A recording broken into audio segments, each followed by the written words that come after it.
Hello दोस्तों, शब्दों का वह समूह जो किसी परिस्थिति, घटना, कार्य, क्रिया आदि की जानकारी देता हो, जिससे कोई जानकारी या बोध प्राप्त होता हो, जो किसी का विवरण देता हो, वाक्य कहलाता है।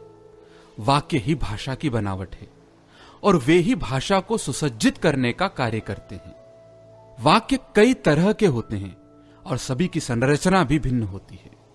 वाक्य ही जानकारी देते हैं कि जो बात कही जा रही है वह भूतकाल, भविष्यकाल या वर्तमान काल के परिप्रेक्ष्य में है।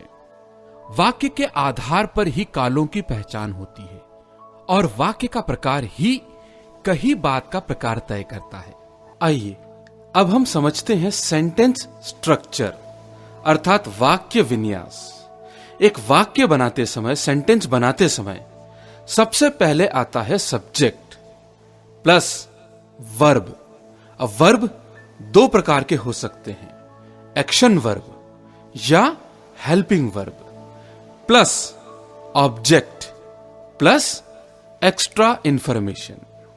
अगर इसे हिंदी में समझें तो सबसे पहले आएगा कर्ता प्लस क्रिया प्लस कर्म प्लस अतिरिक्त जानकारी अगर वाक्य में दी है तो। आइए एक एग्जाम्पल के द्वारा हम इसे समझते हैं।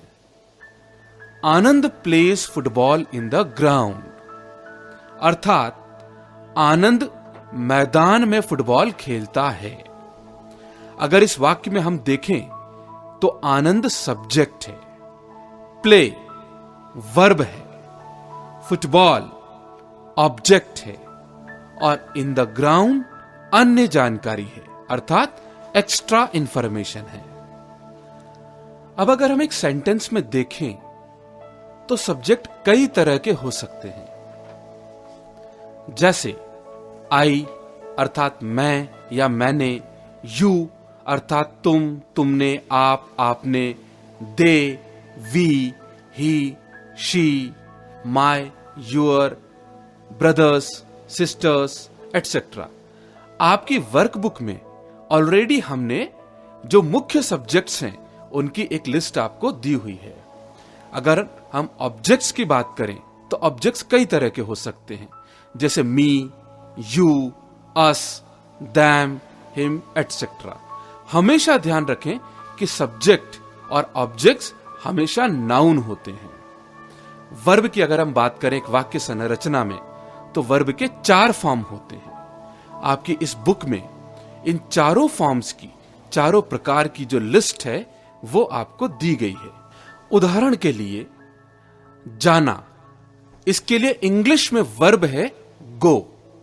गो का फर्स्ट फॉर्म जाना गो होता है, second form went, third form gone और फोर्थ फॉर्म गोइंग। इसी प्रकार अलग अलग वर्ब्स के फर्स्ट, सेकंड, थर्ड और फोर्थ फॉर्म्स आपको इस बुक में दिए गए हैं। अब हो सकता है आपके मन में यह बात उठे कि हम सब्जेक्ट को कैसे पहचानेंगे। सब्जेक्ट अर्थात कर्ता, यानी जो कोई कुछ करता है या जिसके बारे में बात की जा रही है वह सब्जेक्ट कहलाता है। जैसे हमने उपरोक्त वाक्य में देखा, Anand plays football in the ground, Anand मैदान में फुटबॉल खेलता है, अर्थात कौन फुटबॉल खेलता है? आनंद। तो इस वाक्य में सब्जेक्ट क्या हुआ? आनंद। वर्ब अर्थात सब्जेक्ट क्या कर रहा है।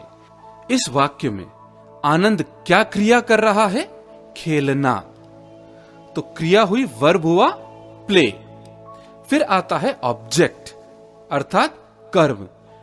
सब्जेक्ट किसके साथ क्रिया कर रहा है? तो वो है फुटबॉल।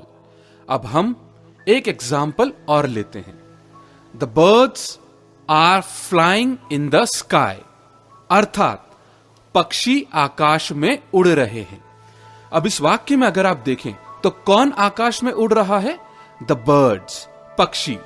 आर हेल्पिंग वर्ब हो गया, फ्लाइंग वर्ब का फोर्थ फॉर्म हो गया, अर्थात पक्षी क्या काम कर रहे हैं, क्या क्रिया कर रहे हैं? उड़ना। इन द स्काई, ये क्या हो गया?